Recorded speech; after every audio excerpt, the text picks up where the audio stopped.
Stop. भाई जो कुछ भी है सब रिजल्टेंट है। जो लाइन मैंने यहाँ पे बनाया क्या मैं यहाँ पे नहीं फॉर्म कर सकता था? कर सकते थे, यहाँ भी कर, इधर भी कर सकते, इधर भी कर सकते। भाई कोई एक ही पॉइंट लाइन तो हमें ड्रॉ करना है, सबको एक ही लाइन रिप्रेजेंट कर रहा है। जहाँ पे लाइन रिप्रेजेंट कर रहा है ये हो सकता है कि इस जगह पे एग्जैक्टली इस जगह पे ये डार्क वाला भी आ सकता था या ब्राइट वाला भी आ सकता था, कुछ भी हो सकता था, है ना? तो रिजल्टेंट बताएगा, मैथमेटिकल बताएगा कि एग्जैक्टली जहाँ पे हमने रिजल्टेंट दिखाया वाकई में वहां पे ब्राइट है या डार्क है। कौन बताएगा? मैथमेटिक्स बताएगा, है ना? वो तो मैंने रैंडमली कहीं भी लाइन ड्रॉ कर दिया। ओके, तो इस दोनों वेव का रिजल्टेंट मालूम करना है। भाई साहब ठीक से बैठ जाइए और बातें बिल्कुल ना कीजिए।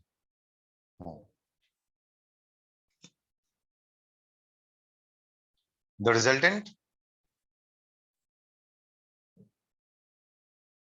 Of the two waves, resultant of the two waves क्या मिलने वाला है भाई? एक वहां तो E1 E2 बोले तो इसको क्या बोल लेते हैं? ई बोल लेते हैं। इन दोनों का एक मैक्सिमम एम्पलीट्यूड मिलने वाला है, इसको ई नॉट बोल लेते हैं। ना E1 का, ना 1 का, ना 2 का। ये किसका हो गया भाई? रिजल्टेंट का। साइन ओमेगा टी माइनस के एक्स होगा तो उसी फॉर्म में। भाई ये भी रिजल्टेंट उसी सोर्स का है, इसलिए इसका भी ओमेगा चेंज नहीं करने वाला है।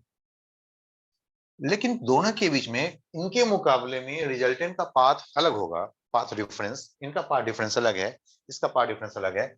इसके पाथ डिफरेंस पे कुछ हम अलग से क्वांटिटी रख देते हैं 5। क्या रख देते हैं इसको? ये हो गया। लेकिन ये ई नॉट की वैल्यू क्या है और उस 5 की वैल्यू क्या है, ये हमारा क्वेश्चन मार्क है। लेकिन इस क्वेश्चन मार्क का जो सोल्यूशन है बड़ा ही आसान है, by using the vector technique. By using the vector technique. हमने वेक्टर टेक्निक अभी अल्टरनेटिंग करंट में भी देखा था, और वही वेक्टर टेक्निक यहाँ वेव में भी मिलता है। अगर एक वेक्टर हो E01, दूसरा वेक्टर हो E02, और दोनों के बीच का डिफरेंस हो डेल, दोनों के बीच में जो डिग्री डिफरेंस हो यानी कि एंगल डेल का हो, तो रिजल्टेंट क्या होगा सबको पता है। कैसे? कुछ ऐसे। एक वेक्टर क्या भाई? सपोज E01, दूसरा वेक्टर क्या भाई? E02, दोनों के बीच में एंगल क्या है? डेल। तो रिजल्टेंट क्या आने वाला है सबको मालूम है, मालूम है ना? यही है E0, और इनके इसी एंगल को बोलते हैं फाई। हमें मालूम है कि एक वेक्टर हो ए, दूसरा वेक्टर हो बी, दोनों के बीच में एंगल थीटा हो, तो रिजल्टेंट होते हैं A square plus B square plus 2ab cos theta root of. तो इसी तरीके से इसका रिजल्टेंट होने वाला है E01 स्क्वायर, E0 थोड़ी सी बड़ा लिखना पड़ेगा, E01 square plus E02 square plus twice E01 E02 angle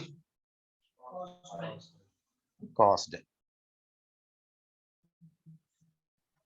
आप इधर स्क्वायर दोगे तो इधर रूट हटा सकते हो, नहीं दोगे तो फिर आपको रूट रखना पड़ेगा।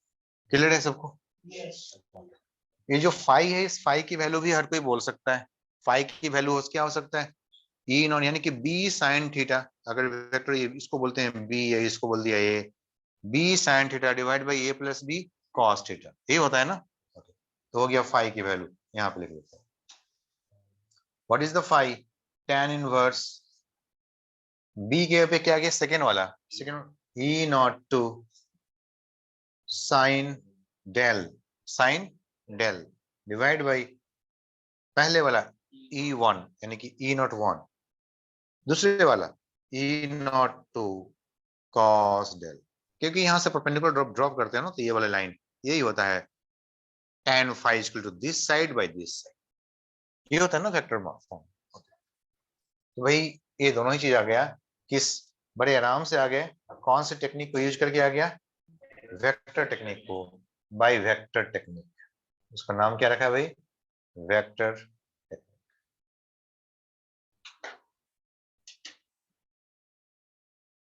वेक्टर टेक्निक क्लियर है? ओके। अब बात यह है कि कैसे इनकी रिजल्टेंट का एम्पलीट्यूड है, इसको बोलते हैं E01 इसको बोलते हैं रिजल्टेंट की एम्पलीट्यूड, जो क्वेश्चन मार्क लिखा है यहाँ पे। अब चाहो तो इस क्वेश्चन मार्क को हटा सकते हो यहाँ से।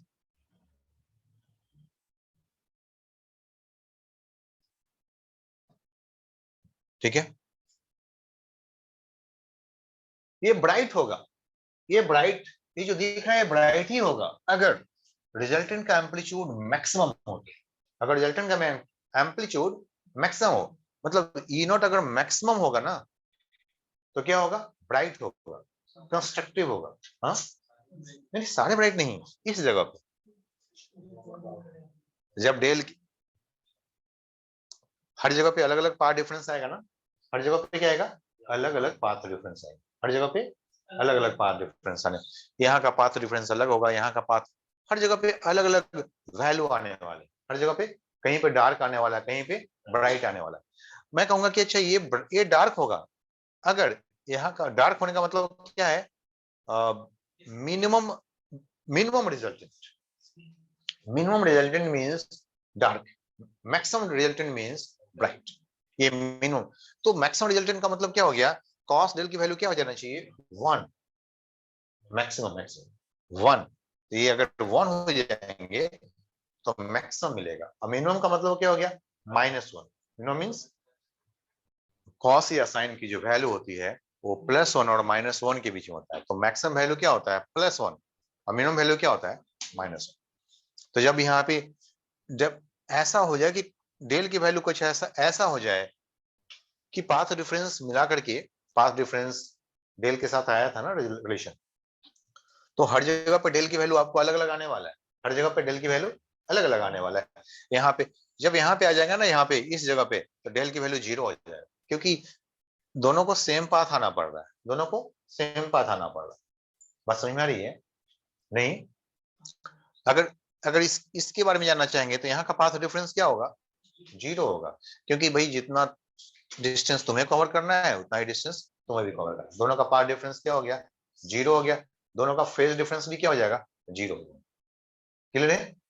तो पाथ डिफरेंस और फेज डिफरेंस एक दूसरे से रिलेटेड है, फेज डिफरेंस बढ़ेगा, पाथ डिफरेंस बदलेगा, पाथ डिफरेंस चेंज होगा, फेज डिफरेंस बदलेगा, दोनों एक साथ रिलेशन। अभी देखा है, del is equal to k delta x, के विल नॉट चेंज, के तभी चेंज करता है जब लेमडा चेंज करता है, और लेमडा तभी चेंज करता है जब बीच की कोई मीडियम चेंज करता है, बीच का कोई मीडियम चेंज करता है। मीडियम पे डिपेंडेंट होता है लेमडा, ध्यान रखना, मीडियम पे डिपेंडेंट होता है लेमडा, और सोर्स पे डिपेंड होता है ओमेगा। फ्रीक्वेंसी या एंगुलर फ्रीक्वेंसी कभी नहीं बदलते हैं, किस पर डिपेंड होता है, सोर्स पे बोलते हैं। चाहे किसी भी मीडियम से, इसके बीच में तुम वाटर रख दो, कोई लिक्विड रख दो, कोई ग्लास रख दो, omega will not change, but what will change, lambda will change, wavelength will change. ठीक है ना? Wavelength does not depends on the source, wavelength depends on the medium, omega depends on the source. Clear है? Okay. path length, path difference and phase difference both are correlated, दोनों change होते हैं, path difference बदलेगा तो phase difference बदलेंगे, दोनों relation हमें मालूम है, del is equal to k delta x, bar bar repeat कीजिए इसको, del is equal to k delta x, के क्या होता है, 2 पाई अपॉन लैम्डा, के क्या होता है भाई, 2 pi upon lambda, 2 pi upon lambda को क्या बोलते हैं, एंगुलर वेवलेंथ। ठीक है, ये क्लियर हो गया, तो आगे क्या काम करें,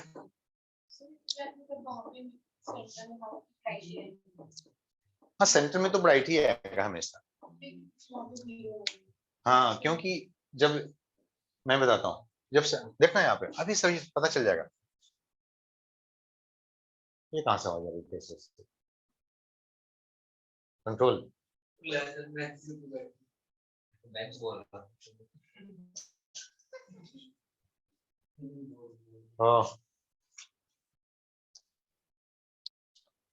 यहाँ पे ब्राइट ही आएगा, यहाँ पे हमेशा ब्राइट ही होगा, क्यों भाई, क्योंकि डेल की वैल्यू क्या हो जाएगा, पाथ डिफरेंस की वैल्यू क्या हो जाएगा, तो जैसे मैं डेल की वैल्यू यहाँ पे 0 रखूंगा, कॉस डेल की वैल्यू क्या हो जाएगा, कॉस डेल की वैल्यू 1, तो 1 हो गया तो क्या हो गया, मैक्सिमम हो गया, तो यहाँ पे हमेशा मैक्सिमम बनेगा, मैक्सिमम का मतलब क्या हो गया, ब्राइट, यहाँ पे हमेशा ब्राइट रहे।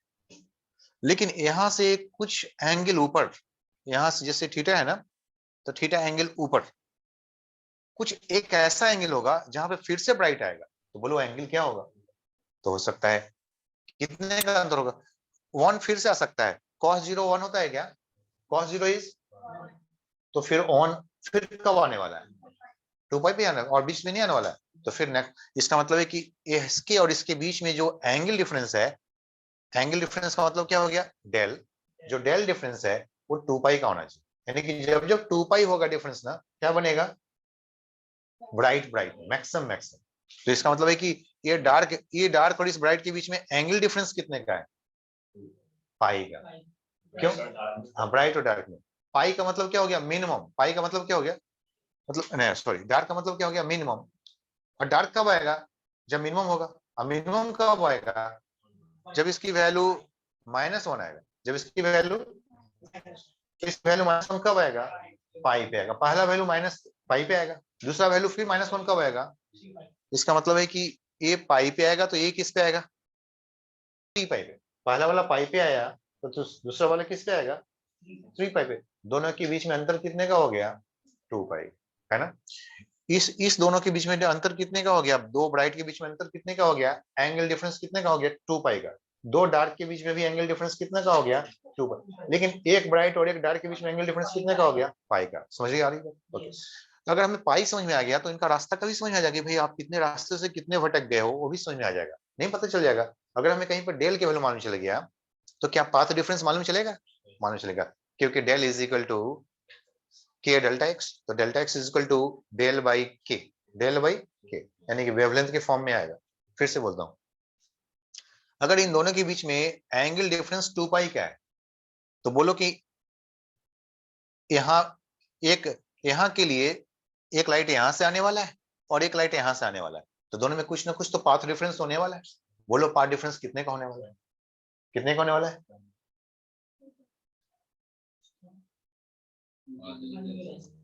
नहीं है सब।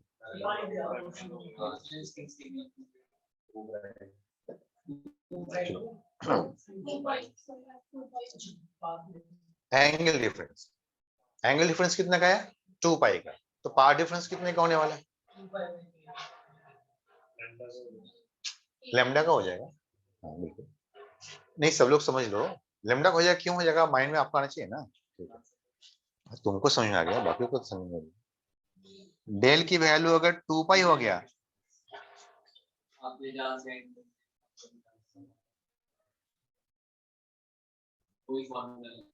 मैं बोल दिया तो निकल जाना, अटका के रख दे तो यहीं पे तुमको आधा, तो रुक जाओ। नहीं फिर क्या करोगे? जम जाए। हमको क्यों जमा रहे हो? कुछ रहम करो, फंस गया यहाँ पे, निकलने दो उसे। डेल की वैल्यू क्या भाई? 2 पाई। तो मैंने आपसे पूछा कि डेल्टा एक्स की वैल्यू क्या होगा, तो आपने क्या लगाना है? Delta x is equal to क्या लगाना है? Del by k. डेल की वैल्यू हो गया 2 पाई, के की वैल्यू हो गया 2 पाई अपॉन लेमडा। लेमडा चला गया ऊपर, कितने का आ गया? क्लियर है ना? तो डेल के साथ किसका रिलेशन है? डेल के साथ, यानी कि पाथ डिफरेंस, पाथ डिफरेंस का रिलेशन है फेज डिफरेंस के साथ। फेज डिफरेंस बदलेगा तो पाथ डिफरेंस बदलेगा। क्लियर है सबको? तो अभी क्लियर हुआ नहीं है, टॉपिक कंप्लीट नहीं हुआ। समझा तो दिया हूँ आपको ज्यादा, लेकिन नोट कराया हूँ कम। इसके आगे का चीज है ना, तो वो चीज हमें नोट करना पड़ेगा। क्या क्या नोट करना पड़ेगा? कि मैक्सिमम कब होता है, मिनिमम कब होता है, पाथ डिफरेंस कितने का होगा, फेज डिफरेंस कितने का होगा, दोनों के बीच का जो ये फ्रिंज विड्थ है वो कितने का होगा, वाई पे क्या आएगा, ब्राइट कब आएगा, डार्क कब आएगा, वाई, एक ब्राइट और एक डार्क के बीच का जो डिस्टेंस होता है उसके बीच की एक्चुअल क्या होता है, ये कुछ करना है। अगली क्लास में इन सब चीजों करेंगे। ठीक है?